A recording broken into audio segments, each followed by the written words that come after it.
చాటున పిందెను చూస్తా, సోకు తీగలో పండును కోస్తా, నువ్వొస్తే కప్పిస్తా ముద్దుల ముంతమ్మ. ఉక్కపోతకి ఊపిరి పోస్తా, పక్క మేకకు పంట కట్టిస్తా, ముద్దిస్తే బుక్కిస్తా మధ్యల మోతయ్యో.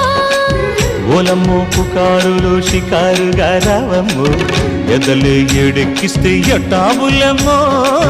ఊరయ్యో బజారులో మజాలకి రానయ్యో, పగలే పక్కెక్కిస్తే తంటాలేవయ్యో. మిట్టిల మీదున్న మిస్సమ్మయ్య సంటే వడ్డీలతో పాటు ఒళ్ళోకి వస్తా.